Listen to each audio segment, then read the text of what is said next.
साथियों नमस्कार। The unique wait channel में मैं डॉक्टर प्रियांशु भारद्वाज आप सभी का हार्दिक स्वागत करता हूं। आज रेबीज़ डे है, तो आज हम रेबीज़ के बारे में चर्चा करने वाले हैं। सबसे पहले मैं आपको ये बताने वाला हूं कि रेबीज़ जो है वो किन किन जानवरों के काटने से आपको रेबीज़ का खतरा रहता है। दूसरा, जो गाँव में अक्सर लोगों में भ्रांतियाँ रहती हैं कुछ चीज़ों को लेके रेबीज़ के बारे में, तो वो भी आपको मैं आज क्लियर करूँगा। इसके अलावा रेबीज़ बीमारी से हमारी किसी की मृत्यु ना हो उसके लिए क्या करना चाहिए, वो सब इस वीडियो के माध्यम से आज मैं आपके साथ शेयर करने वाला हूं।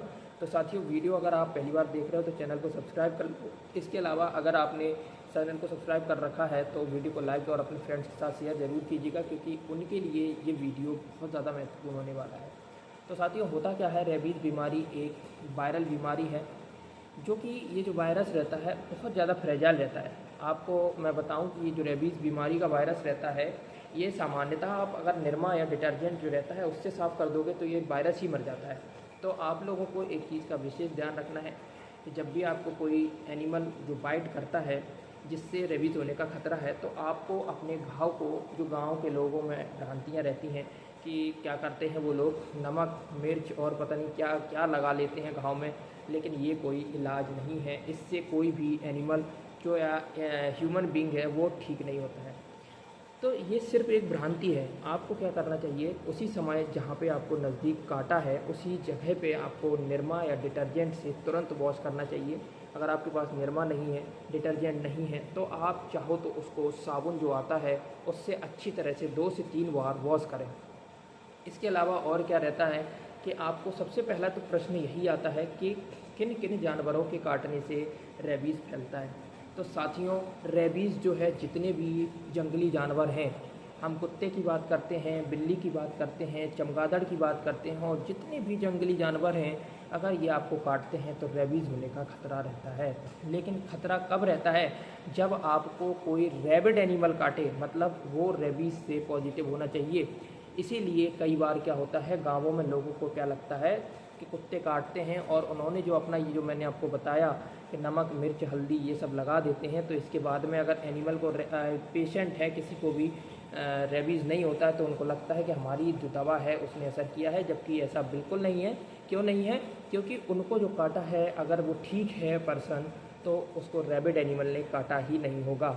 अगर रैबिड एनिमल काटता है और उसके बाद आप ये मूर्खता भरे काम करते हैं इस वीडियो को देखने के बाद भी, तो आपको पूरा खतरा है कि रेबीज़ हो सकता है।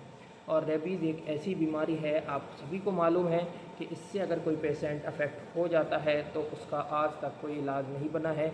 उसमें हम इसीलिए कहते हैं कि फेरेंजियल पैरालिसिस होती है, लैरेंजियल पैरालिसिस होती है, जिसके बाद में क्या होता है, पेशेंट की डेथ हो जाती है। इसी के साथ में मैं आपको लास्ट में एक वीडियो भी दिखाने वाला हूँ जिसमें एक गाय माता है जो क्या रेबीज़ पॉजिटिव हो गई हैं। उसमें सिम्टम क्या देखने को मिले थे, 2 दिन से लगातार वो खड़ी हुई थी।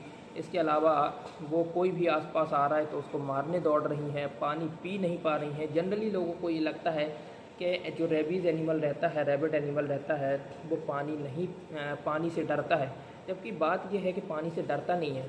उसमें क्या हो जाता है कि गर्दन में क्या पाई जाती है, फेरिंग्स और लैरिंग्स पाए जाते हैं। तो फेरिंग्स के पैरालिसिस के कारण क्या होता है कि वो जो उस पानी को अंदर गटक ही नहीं पाता है, जिसके कारण हमको लगता है कि जो पेशेंट है वो क्या हो गया है, पानी से डर रहा है। इसके अलावा अगर मान लीजिए आपको किसी एनिमल ने खरोच दिया है, तब क्या आपको उसमें पोस्ट वाइट शेड्यूल लगवाना चाहिए, पोस्ट वाइट इंजेक्शंस लगवाने चाहिए। तो मेरा मानना ये है कि अगर खरोचता है तो उससे रेबीज़ नहीं होता है, लेकिन खरोच पर अगर गलती से भी रैबिड एनिमल के सलाइवा यानी लार जो रहता है, ये वायरस केवल वहीं पाया जाता है। तो अगर उस पर लार गिरी है, यही केस हुआ था अभी रिसेंट के, आप सुनोगे तो एक कबड्डी प्लेयर थे जिनकी डेथ हुई है।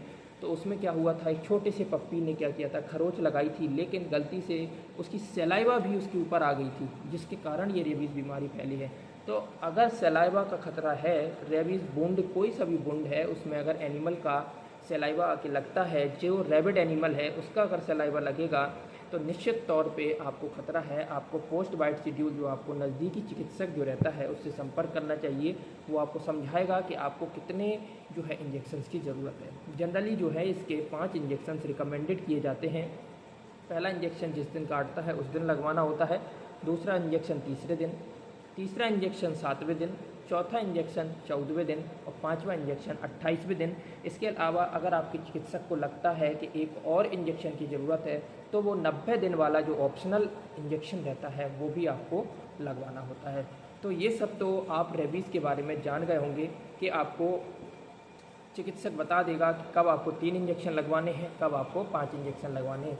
इसका सीधा सीधा रिलेशन रहता है जो हमारे बॉडी है उसमें जहाँ पे भी बाइट हुई है और उसमें ब्रेन के डिस्टेंस पर रिलेटेड रहता है। जैसे अगर बॉडी से जहाँ पे भी काटा है, मान लो आपके पैरों में काटा है तो पैरों से मस्तिष्क में आने में समय लगता है वायरस को, इसीलिए ये बीमारी जो है इसके सिम्टम्स कई बार आपको लंबे लंबे टाइम तक देखने को मिल जाते हैं। लंबा समय बीत जाता है उसके बाद में रेबीज़ के सिम्टम्स आपको देखने को मिलते हैं। कई बार क्या होता है, अगर मान लीजिए आपके कंधे के पास में काटा है, गर्दन के पास में काटा है तो सिम्टम्स जल्दी देखने को मिल जाते हैं क्योंकि मस्तिष्क के पास इसकी नज़दीकी ज़्यादा होती है। तो आपको करना क्या है, जब भी आपको कोई जंगली जानवर काटता है तो सर्वप्रथम आपको एक बार क्या करना होता है, उसको डिटर्जेंट से साफ़ ज़रूर कर लेना है। इसके बाद में आपको नज़दीकी चिकित्सक के पास जाके अपने पोस्ट बाइट का शेड्यूल ज़रूर लगवाना है। इसके अलावा आप चाहें तो एक चीज़ का और ध्यान रख सकते हैं कि जो रैबिड एनिमल रहेगा आपको काटने के बाद आप देखेंगे कुछ हफ्तों में उसकी, हफ्ते भी नहीं कह सकते हैं, एक आध हफ्ते में उसकी मृत्यु हो जाती है। तो आप तब सचेत हो जाएं कि इसका मतलब क्या है, आप खतरे में हैं। अगर आपने वैक्सीनेशन नहीं कराया है या पोस्ट बाइट शेड्यूल काटने के बाद भी नहीं लगाया है, जिस एनिमल ने आपको काटा है उसके मरने के बाद भी, तो आप निश्चित तौर पर खतरे के निशान पर हैं।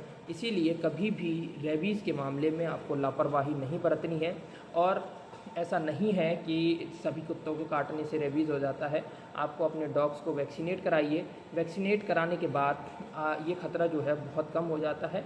डॉग्स के वैक्सीनेशन के लिए आप मुझे कमेंट कीजिए, मैं आपको स्पेशल वीडियो बना के दूंगा कि रेबीज़ का वैक्सीनेशन कब कराना चाहिए, उनको उचित एज क्या रहती है, कितनी डोज से कराना चाहिए, सारी जानकारी मैं आपको अगली किसी वीडियो में देने वाला हूँ।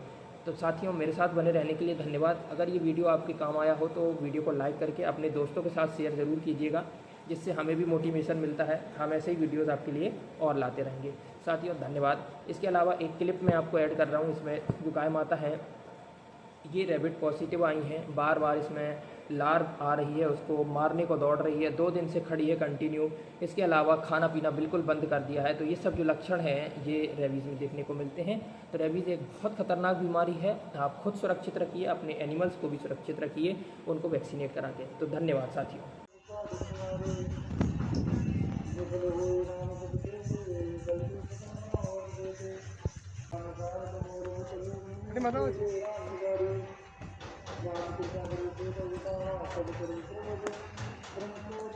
आपकी भी लोन है इसमें?